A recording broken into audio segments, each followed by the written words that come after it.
Welcome to Club Soda's Mindful Drinking Festival. We're online, global, and as always, absolutely free.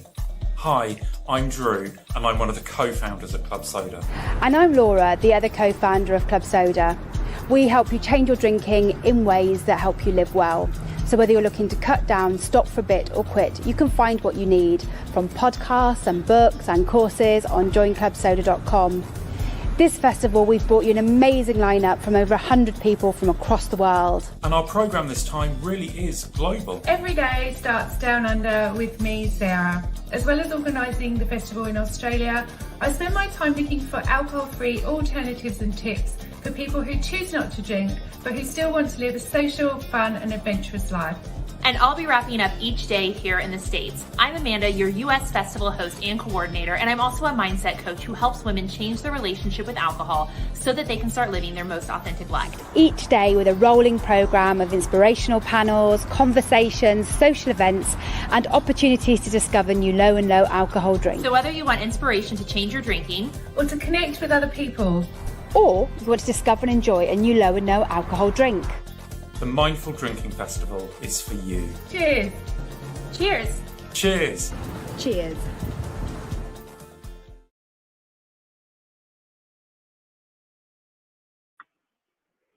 Hi, and cheers. I think we're live. Since they ended with cheers, we're going to go with cheers. Hydrate is the first rule of eating for sobriety or eating for wellness, is to make sure you hydrate. Hi, my name is Rynda Laurel, and thank you so much for having us today. I wanted to just take a minute to say, you know, I got sober 28 years ago, which is a long time, and there was nothing out there like this. There was very little path for us to take.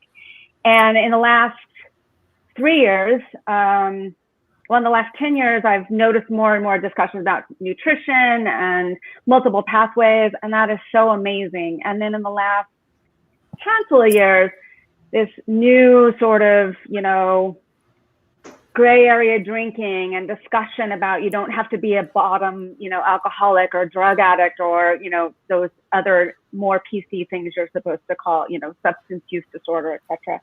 And to have people really taking a look at alcohol and their lives in a very different way. And it's really inspiring. There were not those resources for me. And I am so glad that those resources are here now for you. And that's sort of why I ended up in this space is I was constantly searching. Well, let me go back. I just want to say that is why I'm so amazingly honored to be in this conference with so many people, and to Club Soda in particular for doing this worldwide. Pretty awesome. Yay. So as far as my journey, yeah, it's 28 years, and I had a music business career and this great life, but I was still struggling with depression once I got sober. So we are going to talk about mental health because they're hand in hand. You know, going on a path for wellness is, you know, really hand in hand with that. And so I was searching and finally, through my own searching, I understood about how incredibly important nutrition and supplementation and making sure that my inner body was correct, so that my mind would be okay. And I did not have that. So I struggled for many, many, many years in early recovery. And so by doing things like this, I'm hoping that those that are watching do not have to struggle the way I did. And so I launched a supplement company a couple of years ago, specifically about mood balance and mental health, which we'll talk about later. But that is my purpose for being here. So I'm honored, and thank you very much. I am going to let my esteemed panelists introduce themselves. Who wants to jump in?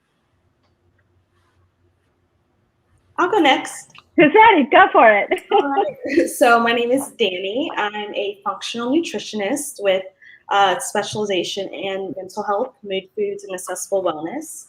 So basically, I got started, a very similar background to yours in regards to mental health.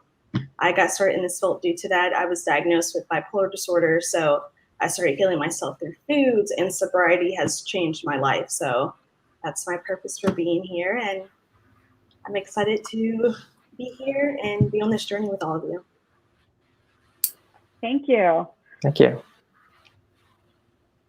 Melinda, go. I'll go next. Ladies first Okay. today. Yeah, I'm Melinda Staehling, and I'm a functional nutritional therapy practitioner and a personal trainer, and I live in Oregon, and I work in the gym with clients and also virtually through my practice, Check Please Nutrition.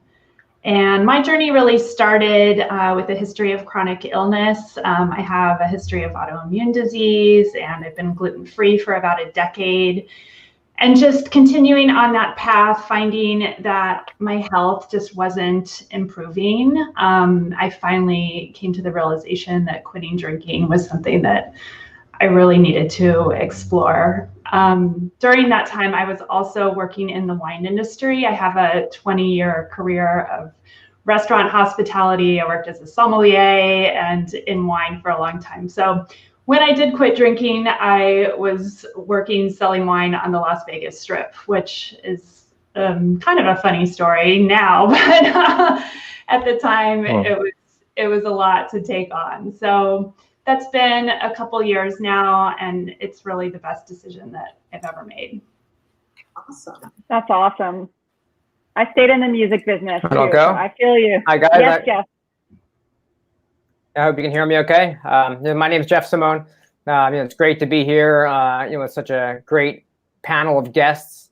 I'm a doctor of pharmacy, a dietary supplement advisor, and I started Reaction Recovery last year. This is fantastic that they have stuff like this now, where we can, especially this, where we get to talk about my favorite topic, nutrition for recovery, specifically nutrition for mental health. It's an important topic. I think it's talked about some, but I don't think it's talked about enough. Some of the good treatment programs have incorporated it, some don't, but I'm hearing more people talking about it these days. An important point, I think, right off the bat here is that nutrition in recovery is in the business of mood stability and mental health. It's not weight loss. I think that's an important point to bring up. It's not even really the management of any chronic disease states, although all that stuff will likely happen, with a little bit of persistence. But the whole idea is to adapt our diet so that those mood fluctuations do tend to level off. And because if the mood fluctuations start to stabilize, then the internal stress on our physiology starts to stabilize. And we all know that stress is, stress to the mind and body is the most highly correlated single factor to relapse. So anything that's moving in the direction of stability is probably a good thing. Yeah, that's excellent. That's very true. And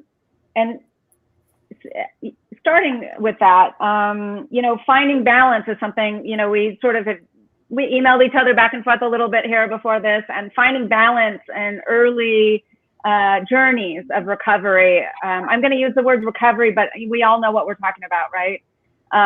Whatever that is, we're all sort of, I do subscribe to that idea at this point where we're all sort of recovering from something, or we're all dealing with these different issues, whether it's autoimmune or sobriety or gray area drinking, whatever it is. So I'm going to use the word recovery and sobriety, but I really want to make sure people know we're talking broad because it's a bigger deal now, and I really love that.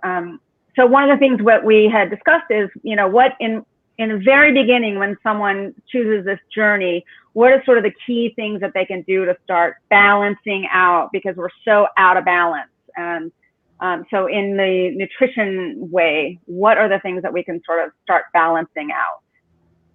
Who wants to take it? Well, I believe that, definitely focusing on a diet that is going to stabilize your blood sugar levels.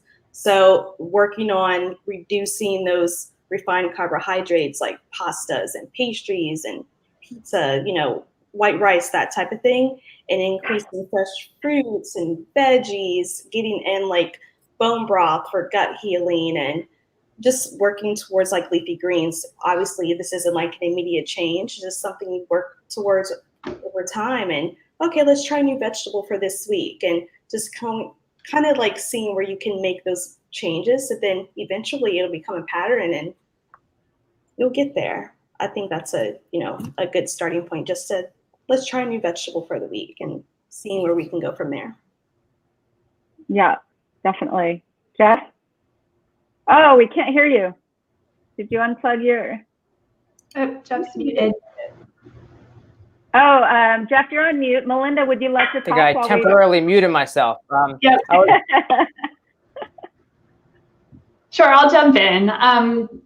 Sort of playing off what Dani said, I think that oftentimes we sort of ignore protein, and we need to get some ample proteins in. Rynda, you have a amino acid based company, but we really just need to think of proteins as like the building block. So often I just take a look at some of my clients' food journals, and mostly, most people really trend towards carbohydrates, just like Dani said.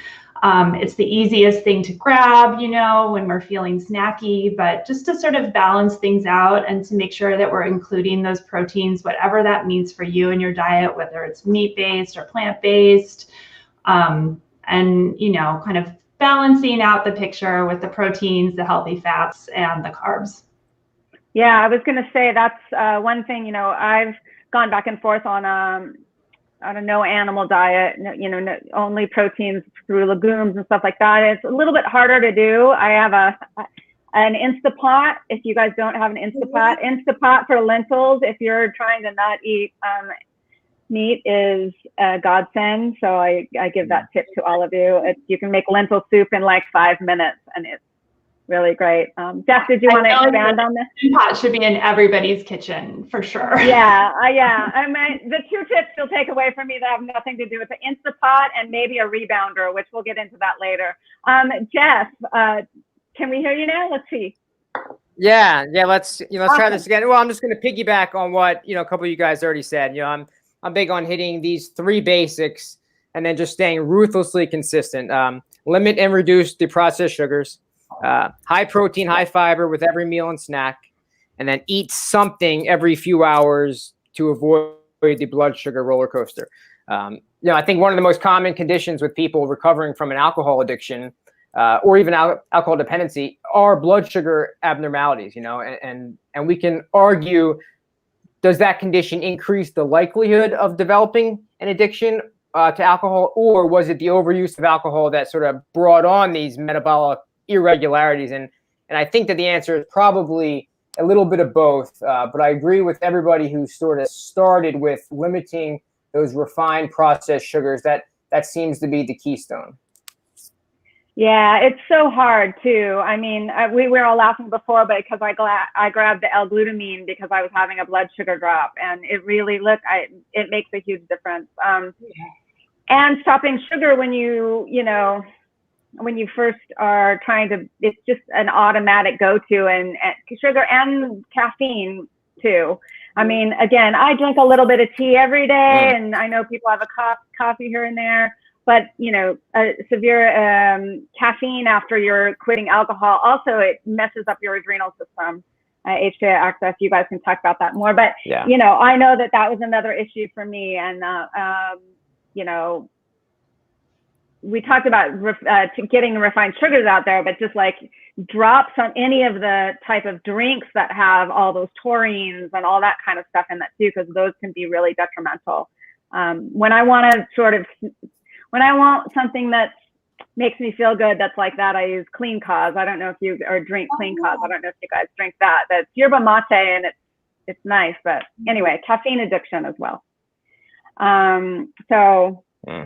Good, we're all on the same page, right?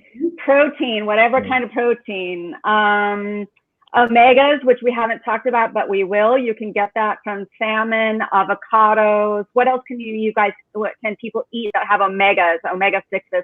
These you guys are the healthy fats that we all need when help with mental health. So what are some of the foods that have? Avocado oil you can implement. Yeah, olive oils, stay away from bad vegetable oils. And then the third thing I would say immediately is working on that gut balance, because that's where a lot of your serotonin is created, and you're completely out of balance with it probably if you've been drinking. And so to add a probiotic, but the natural probiotics, what can we get with food? I just want to make sure we're touching the food things before we go to supplements, because so what other food items can people eat to help balance the gut system? You could do like yogurt. Go ahead. In terms of healthy quality fats, I mean, I think nuts, seeds, beans, with in terms of fiber, high quality fats. I mean, those are the standards, I believe, anyway. Just in terms of kind of stuff that's relatively inexpensive, high quality products that are quick and relatively easy to prepare. Because there is an issue in early sobriety, an issue of motivation. I mean, that's just that's just going to be there. Sure. So there are like a lot of ideals, of course, with nutrition, and there are things that come with time, I believe. But in the beginning, I just think about like myself. I'm in long-term recovery also. I just think about how difficult it really was just to get myself motivated to to go to the store and buy the right things, prepare them, cook them, figure out how to cook them. I wasn't very well learned in that area. So all that stuff does kind of play in. So easy things like that. So I used to have bags of like pistachios around. I feel like that's great. Stuff like that. Just you can really consume a lot of them. They're relatively inexpensive and just such quality products. Walnuts. I would mix chia seeds in twice a day. 2 tablespoons of chia seeds in the morning and at night. That was great. Stuff like that. Mm-hmm. Yeah, that's great. And also to your point, that's why I recommend the Instapot, because you can cook some of these things, these beans and stuff pretty fast, and it's not laborious, and you don't have to be a chef.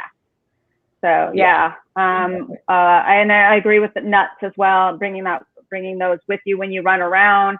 So a lot of people get the angries, they get freaked out, and if they're in early recovery, the first thing they're going to want to do is balance that homeostasis, and they're going to grab whatever it is, whether it's a Snickers bar, I don't know why I chose Snickers, or whatever it is. So or go down to the bar. So we really about blood sugar stabilization is what we've been talking about. I think Jeff touched on this very briefly, but just to reiterate, making sure that you're actually eating, quality of food is really important, but for somebody that's just quitting drinking, I think it's so important to make sure you're eating breakfast. It's probably not time to screw around with intermittent fasting, even if that's something that you see all over.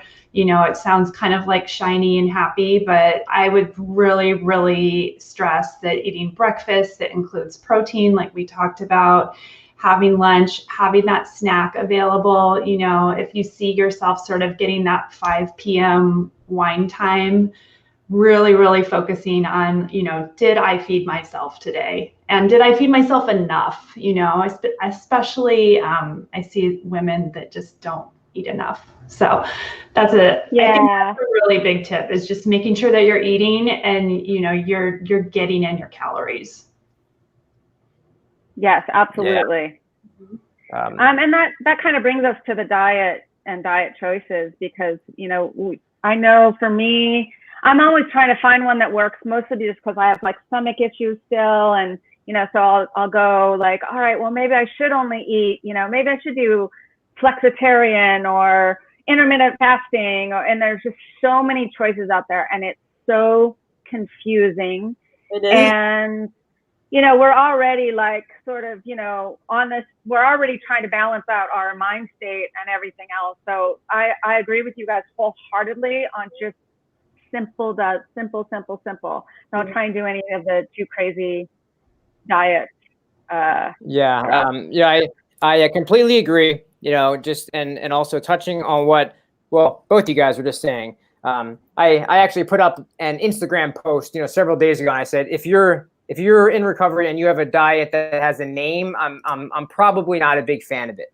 I think that a good let me extrapolate this. You touched on intermittent fasting. I would love to, if anybody can show me one piece of scientific literature to suggest that any type of intentional fasting, deliberate fasting, is going to increase the likelihood of maintaining sobriety. I would love to see that. I have not seen anything like that. I think that a good rule of thumb is to try to avoid any of these new fad restrictive diets if you're recovering from a drug or alcohol addiction, and certainly in the beginning, like there are people that I know that have 10, 15, 20 years sobriety that are doing some different things. That's not who I'm talking to. I'm talking to the people who are, who are just still kind of over the fire and trying to figure out how this whole thing is working. I don't like them for most people, but I really don't like them for people in recovery. There's a lot of people with alcohol addictions that also have histories of disordered eating. Or when they get sober, they start to develop some type of disordered eating pattern. It's extremely common, and anything that's highly restrictive can really exacerbate those types of problems. Not to mention that a lot of these restrictive diets, so whatever it is, if you're trying to, I don't want to pick on any, but if it's intermittent fasting or keto or paleo, it's really easy and common to develop nutrient deficiencies that usually start showing up a couple months later, so you might not even be able to correlate that symptom to this new diet, so all stuff like that can really disrupt the good sobriety attempt. Yeah, I would agree 100%. The one exception I would make is if you are working with a functional medicine doctor, and if you're having severe mood swings and stuff like that, you should make sure you're tested for food allergies and food sensitivities. Is that's the only place I'm pretty, if you, and you can't do that by like, oh, I ate some wheat and I didn't feel good. You really have to deal with, if you can afford it. It's not always cheap. Trust me, I know. But if you can sort of, get some testing done if you're still struggling, because, for me, I can eat wheat in Europe, by the way. I can eat wheat in France and UK when I go, but I can't eat wheat in the US. And it's not the gluten, it's the chemicals that they process, even the organic stuff here. So when I say, yes, I agree with you on restrictions, but if you have food allergies, you do need to take a look at that. So yeah, absolutely. If there's something that you're sensitive or allergic to. You mentioned it briefly, Rynda, but I do feel like if you are totally confused about what to eat, maybe you don't have a cooking background. You did mention the Mediterranean diet. And not to say that you need to operate to the letter, but I do think that is one diet that has great research behind it. You're eating a really broad spectrum of foods, including whole grains and vegetables, proteins, healthy fats. So if there is one diet out there that has like a name to it, I actually don't mind that one. That's funny you brought that up. Yeah, I'm not saying that you can't enjoy a treat every now and then, or that you have to cook only with oregano and basil, because it's a diet that you can really bring your own style to, which is also pretty cool about it. But if you need some help, that's one diet that you might want to look to. Yeah, and there's a lot of lentils, and that you can do that diet without meat if you want. And then they do have baklava, which is their treat. Sorry, I have a Lebanese background, so I know the Mediterranean diet is like, I love it. I've had some other friends that are like trying to do like the no cooking with no oil, and I'm like, how is that good? Let's just. Now that said, I know we're getting into cooking a little bit, but you want to be careful with certain oils, because if you heat them too high, they're not very good for you. So just stick with olive oil. Let's see, where were we? By the way, my notes say what the F to eat, because that's what we were talking about, right? That's what my notes said. I just want to go back one more time about the gut, because we didn't really address what foods and what things help the gut repair before we get into supplements, because I don't want it to always be, you just grab supplements. But what yogurt, fermented foods, yogurts without sugar. What else? Do you guys know prebiotics, probiotics? Yeah, I like looking at some of these prebiotic vegetables. This is definitely kind of like next level, but the asparagus and the onions and the mushrooms, that can all be really, really helpful, and maybe even more so than spending your money on probiotics.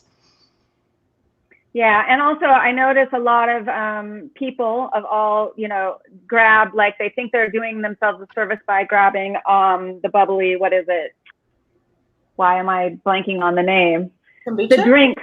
Kombucha, thank you, sorry. But kombuchas have a lot of sugar, so while many people think that kombuchas are really great for them, if they're drinking kombuchas every day as a gut repair thing, you have to be careful because there's a lot of sugar in there. So you're doing that imbalance thing that we've been talking about this whole time. So just, another sort of word of warning there. Is there anything else we didn't really touch upon for sort of early food-based? Yeah, just kind of one thing very, very quickly. We talk about alcohol cravings, because they're going to be there. So sort of like what we're talking about is trying to minimize that, because most of the time alcohol cravings and sugar cravings, the body really sees them interchangeably. Can't really distinguish them, and the alcohol sugars are what we've been consuming for so long.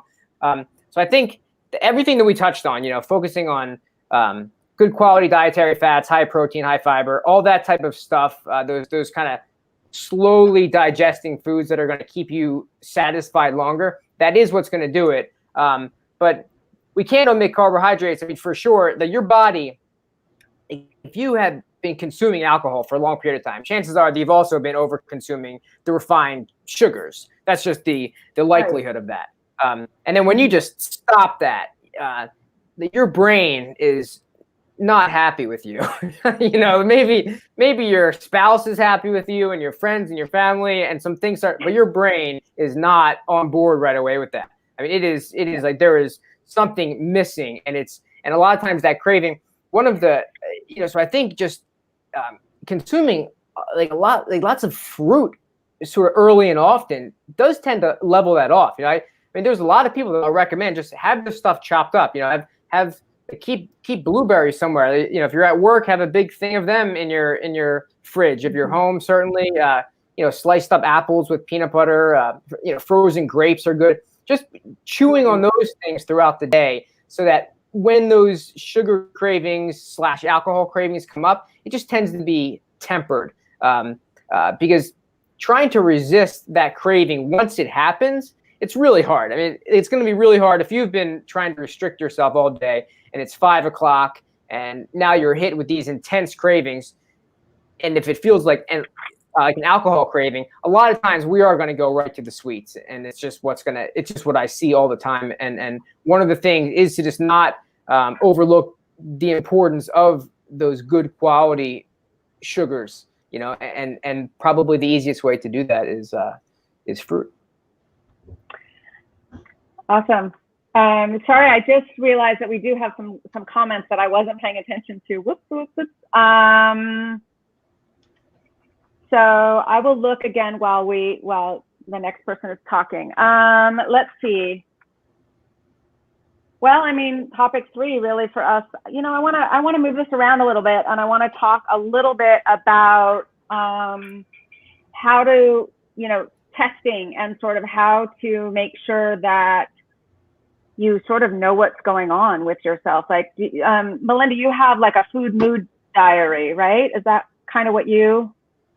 Yeah, that's one of the tools that I use. Mm-hmm. Yeah, so could you guys talk about some of the, before we get to supplements, we have a few extra minutes. Can you guys talk about some other tools that we can use, that people can use as far as their diet goes, the mood diaries, testing, stuff like that? And then I'm going to check these messages. Sure. I mean, I think keeping a journal like that is really, really helpful, especially if you're having more of those mood-based symptoms. I think that just writing things down and seeing how you feel after you eat, and paying attention to everything from cravings to possible headaches. Even your poop and all of those things, all of those bodily signs can be really, really helpful, especially if you're taking that information to a nutritionist. Dani, maybe you can talk about some of the more like functional labs or some of the tools that you use. Yeah, sure. So something that I'd like to talk to my clients about is incorporating these stress reduction techniques. So deep breathing and also meditations throughout the day and walking meditations, bed meditations, those type of things to just incorporate. It doesn't have to be anything extensive, anything where you have to be in complete silence. It's just coming in tune with your body and just allowing yourself to just sit with your emotions and just to take a few moments just to relieve some stress. And throughout the day, it makes such a difference. That's like one of the hardest things to do is just to be quiet, tell your brain to be quiet. Yeah, you know? definitely. Yeah. Okay. Most of the comments are just comments about, no, why? No sugar. No, we want sugar. Fruit, eat a lot of fruit. Yeah, I mean, fruit, since sugar is a, two things which will sort of segue us into supplements. One is, I don't know if this is okay, so you guys can tell me, but I have dates frozen, and I put a bunch of frozen dates in my freezer, and when I get a really intense craving around 5 o'clock or right after dinner, I eat one frozen date to satisfy the sugar craving, and I know that's still a lot of sugar, but at least is natural sugar. Is that good or bad for me? I think that's wonderful. It sounds like you really like it, so I say it's good for you. You guys can try that. If you don't enjoy them, then no, I think that's a horrible idea. Well, I'm not eating 12, and and I'm not eating a gallon of ice cream. So, that was one of my sort of solutions. So I'm sharing that with the world now and you. No, and then the second thing that really made a difference for me as far as cravings is L-glutamine, which we talked about earlier, which will segue into supplements. I'm gonna actually I know I own a supplement company. I am not here to sell my supplements. I'm here to share information. So I'm really gonna let you guys talk about what L-glutamine does, and then we'll go from there through the different supplements that we suggest for people. Mm-hmm. Who wants to take L-glutamine? Well, I take it daily for mood stabilization and gut health. It's something that has made such a difference, even with regular bowel movements as well. So definitely like high quality fish oil, L-glutamine, probiotics, that's like my top 3. So. Okay. So just so you all know, L-glutamine is an essential amino acid that's really, you guys can correct me if I'm wrong because I'm self-taught here. It's an essential amino acid that's prevalent in the body. It does a lot of tissue repair. It's great for the gut. Taken in larger quantities, it does a lot of great things.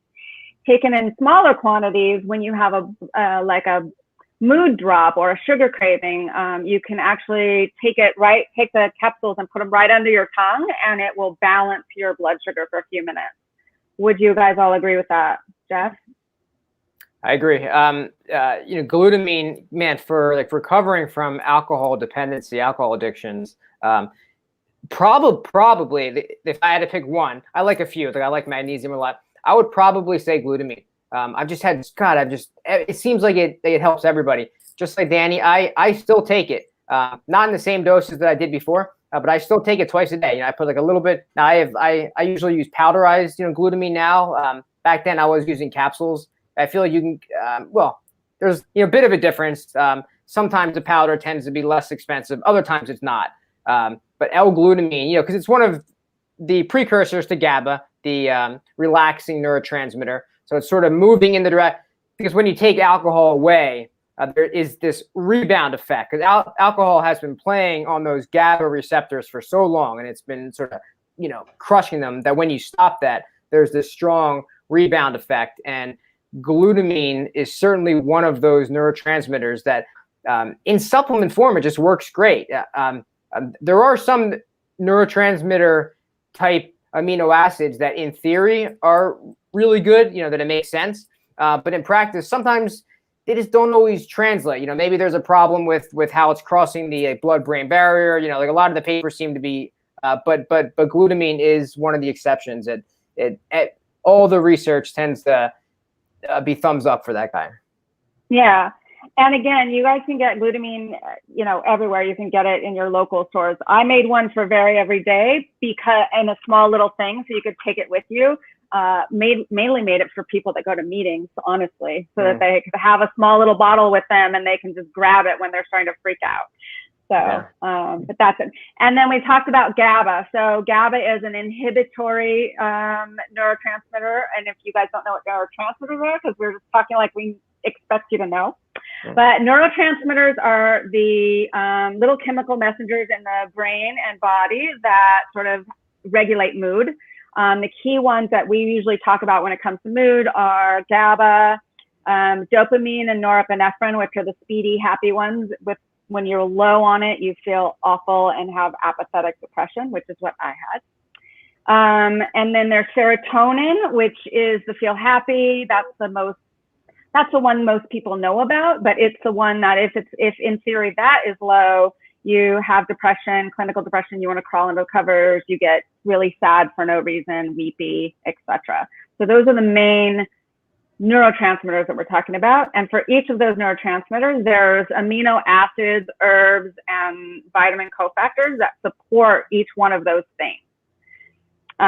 So again, that's sort of the basis for MindLine. The next one we talk about is GABA, which is inhibitory. So if you have anxiety, you can supplement with GABA. Anyone want to take this part? GABA, anxiety. Yeah. And I could talk a little bit more. So kind of like along that line of it is sort of going from glutamine, which is like an essential amino acid. So it means what that means essential is that you need to get it in your diet. So you're eating something, you're eating proteins, and then that glutamine is extracted from the protein. It is then converted into GABA, which is then kind of going on to promote the relaxation. That's, I guess, the most simplified sort of kind of cascade there. So then the idea is, and I've tried to read a lot about this, the idea is, well, if glutamine is going to GABA, can you just supplement glutamine? Can you skip glutamine altogether and just go with GABA? Specifically, I think GABA is the one that has the most conflicting literature. Now I've recommended this to people. I've seen people thrive with this. It's always difficult. Any type of, whether it's a prescription medication or herbal or dietary supplements, there is some type of placebo effect. So you don't always know what is happening. Is this person getting a benefit for that?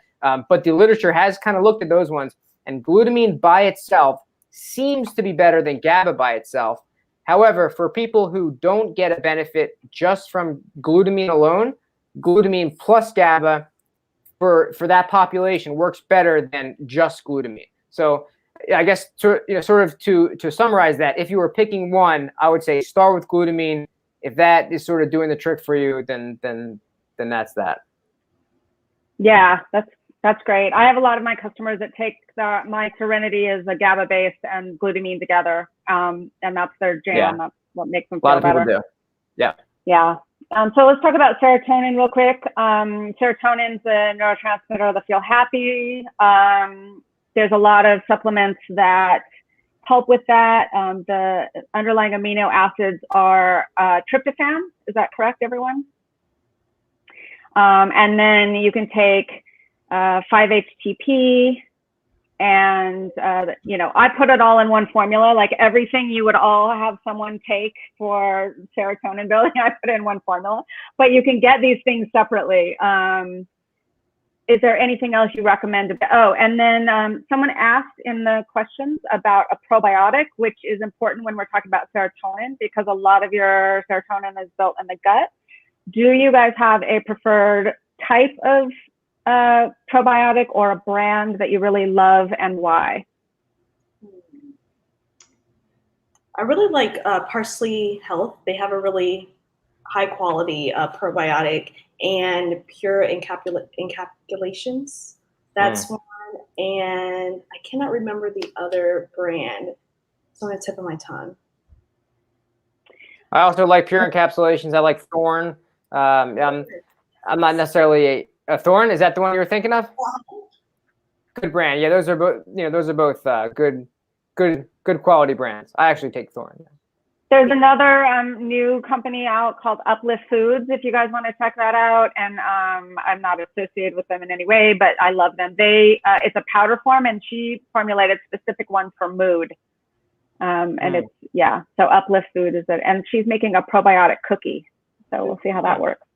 I think that this question is really good because it mentions strain-specific probiotics, and more what we're learning is, you know, these broad scope probiotics that you see a lot on the market, they may be helping you, but what you really want to know is why are they helping you, you know? So we kind of have to go to that next level of what the actual strain is and how is that impacting the person? And that takes a lot of research, you know? So for people that aren't working specifically with a nutritionist, sometimes I recommend that you save your probiotic money to work on other things, you know? Okay. Because it's kind of like just shooting darts out, you know, into and I just feel like unless you're working with somebody that really wants to dig in and figure out what strains might be beneficial to you for your personal reasons, sometimes just probiotics, they can be pricey, and you know, the brands are all over.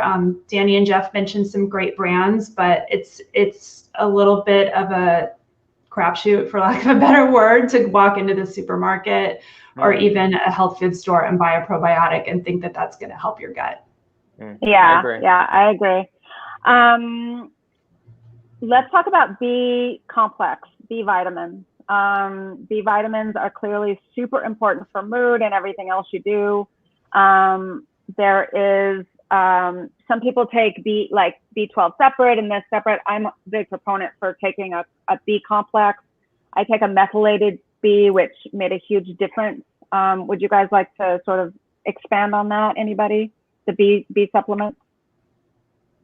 Yeah, I can just say something, you know, really quick. I think that in general, anybody who is trying to get sober, you know, whether you're a gray area drinker, sober curious, whether you just want to moderate or kind of limit it, chances are that you have B vitamin deficiencies. Really, like that entire group. That's just going to be. There are times where, you know, kind of further along progressed alcohol addiction, you start to develop these like nutrient deficiencies because you're not consuming it. But the alcohol itself is just flushing a lot of that stuff right out of your system. So a very broad recommendation, you know, so B complex, for example, if somebody's just getting sober, I don't really need to see the blood work. I don't need to see, that's a good one to just throw on board empirically straight off the bat.